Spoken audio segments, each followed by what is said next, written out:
All right, your Miami Dolphins dropped to 6-3 after losing this game 21-14. A very, very frustrating game over in Germany. With the stats quickly, Patrick Mahomes 20 for 30, 185 yards, 2 touchdowns, 0 interceptions. On the ground, Isaiah Pacheco 16 carries for 66 yards. Receiving, Noah Gray 3 for 34, Sky Moore 2 for 33, Jerick McKinnon and Marquez Valdes-Scantling 2 for 22. Travis Kelce 3 receptions on 14 yards. I'm going to talk about that because the defense played phenomenal today. Sacks-wise, Leo Chanel had a sack, Jalen Watson had a sack, and Tershawn Warden had a sack. And for the Dolphins, Tua Tagovailoa, 21 for 34, 193 yards, 1 TD, 0 interceptions. On the ground, Raheem Mostert, 12 for 85, and a touchdown. I'm going to talk about him because he really gave us some hope on that final drive. Receiving, Tyreek Hill 8 for 62, Waddle 3 for 42. He was playing with that ankle injury. Jeff Wilson 3 for 32, Cedric Wilson 1 for 31, and a touchdown. Probably should have had 2 touchdowns, but we'll talk about that. And then Smythe 3 for 17. And then sacks-wise, Jalen Phillips had a sack, Bradley Chubb had a sack, and also had a forced fumble in the third quarter. Maybe it was fourth. I think it was third, though. But yeah, a lot of mixed feelings in this game. I think there was a lot of positive, honestly, and I thought there was also a lot of negative. In the first half, pure embarrassment. I don't think there's anything much else to it. I think the only positive that we got in the first half was that the Chiefs only put up 14 points on offense. Now, I think that the play of the game that really determined the final was that play towards the end of the first half where the Dolphins were inside the 20, I'm pretty sure it was. They threw a screen pass to Tyreek. Great play by Trent McDuffie to break through the blockers and be there for the tackle. But Tyreek ended up dropping the ball. It was stripped. It was a fumble. And then the lateral return for a touchdown. Let's say they get into the end zone there, which I'm not saying would have been confirmed, but hypothetically, let's say the Dolphins get in the end zone there before the half, and then whatever, Patrick Mahomes doesn't pull off a miracle, then we go into half down 14-7, getting the ball to open up the second half. We're talking about a one-score game at half where we get the ball to open up the third quarter, and instead we're down 21-0. So that completely changes the game, obviously. That's a 14-point swing right there, and that honestly was probably the reason we lost because we go into the second half, talk about this defense for a sec. They played phenomenal. The defense played like contenders. Shout out to Jalen Ramsey. Shout out to Vic Fangio. Shout out Xavier Howard. Shout out Kader Kohu. Shout out to everyone on the defense, especially Chubb, who's been phenomenal this year as a Dolphin. Same with Phillips and Wilkins. Wilkins had a huge play for a tackle for loss, which basically got the Dolphins the ball back. And just great game by the defense. Only allowing 14 points from Patrick Mahomes and this whole Chiefs offense. Not even to mention Travis Kelce going for 3 receptions and 14 yards. So 14 points for this Chiefs offense throughout the whole game is phenomenal. Just great for this Dolphins defense. It gives you some hope going into this bye week, knowing that this defense is going to be one of the top units in the league for the rest of the season. And honestly, we came to the point where we were trusting the defense more than the offense. So that's something that you don't want to see because throughout the whole year, it's been consistently leaning on the offense because the defense couldn't get consistent stops. And that's exactly what we saw today from the defense. And we yet to have seen a game where really the defense and the offense both click, except maybe the Broncos game, but against a good team, of course. But yeah, man, shout out to the defense. Now talking about the offense because that's where the problems were today. Now in the first half, I kind of already talked about it, but it was just terrible. The Dolphins didn't convert a third down until the middle of the third quarter, and they just couldn't get anything going. Of course, 0 points. They had some progress towards the end of the first half until they threw a screen pass to Tyreek, which was broken up and recovered for a fumble, which turned into a touchdown for KC. But, I mean, at the end of the day, the offense has to be better. We're leaning on this offense, like I said, in almost every single game this season because the defense isn't consistent. And all of a sudden, they don't put up a single point. They don't convert a single third down the entire first half or 2.5 quarters. They didn't do that. And it's tough to talk about Tua here because moving into the second half, right? The offense played better. Now opening up the third quarter, they weren't great, but then they got some rhythm. They drove down. They hit Tua. Threw a perfect, whatever. He threw a good ball to Cedric Wilson for a 31-yard touchdown. may have been a slight push off. Talking about the refs really, really quickly, I don't think that they were honestly on the Chiefs' side. Opening up the game, I thought that's what kind of would be happening, but the Dolphins got some calls that, I appreciated, but they couldn't end up finishing the job. But like I said, Tua threw a good pass to Cedric Wilson, 31-yard touchdown.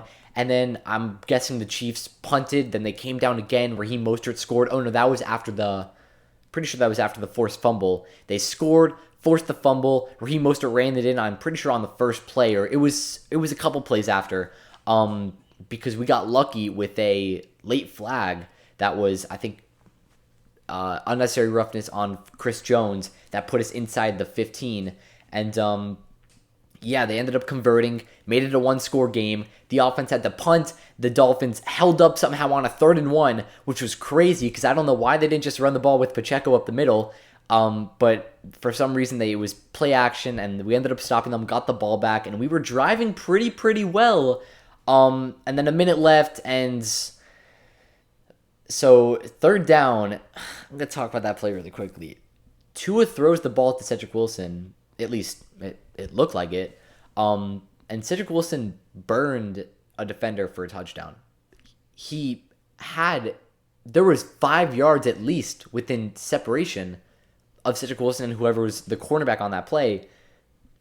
And Tua underthrows it, but it wasn't underthrown like in a way where, like, when you hear underthrown, you think of, he didn't hit him in stride, the receiver had to come back for it, and it was deflected or it was picked or something, because Tua's made those throws that we've seen it plenty of times, so at least this season also.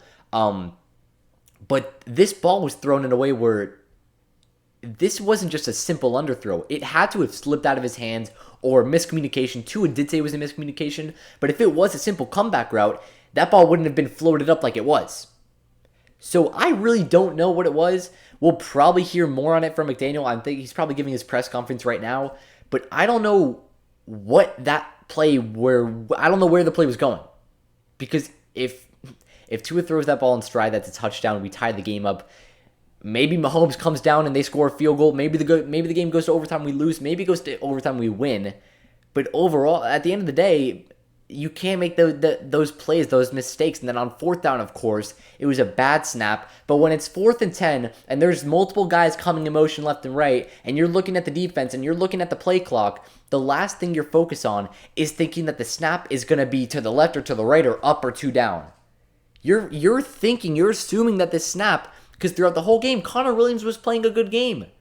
Throughout the whole game, that ball was coming right to his chest, and all of a sudden, the very final play of the game, and it's a bad snap, and then he botches it, and the offense didn't even get a chance. And if I'm being honest, they brought a ton of pressure on that play, but they had Tyreek in the middle of the field. I think that they probably would have been a 1st down, maybe even a touchdown on that 4th down play. But at the end of the day, that's what happened. You can't really change anything. Bradley Chubb is live at the podium for some reason. I don't know why so is Christian Wilkins, so I don't really know what that's about. Usually it's just Tua and McDaniel, but yeah, that's such a frustrating game. And now, you look at the Dolphins' schedule, the teams that we've beaten so far this year, the Chargers, the Broncos, the Patriots, the Giants, the Panthers, and the Patriots again. Those are the 6 wins, and then the 3 losses are the only 500 teams that we've played so far this year. That's the Bills, Eagles, and now the Chiefs.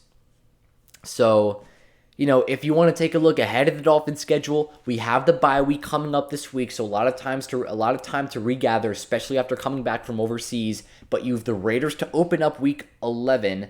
Then you have the Jets away, the Commanders also away, Titans at home Monday Night Football, the Jets at home, and then a 3-game stretch to close out the year with the Cowboys, the Ravens, and the Bills.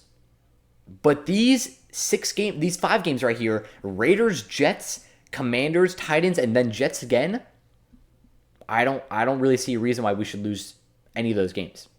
So realistically, the Dolphins could be 11-3 going into, that's right, 11-3 the Dolphins could be going into that 3-game stretch at the end of the year with Dallas, Baltimore, and Buffalo. But at the end of the day, it's probably not going to happen. Let's say the Dolphins go 4-1 though. They go into those final 3 games at 10-4. 10-4 is a great record.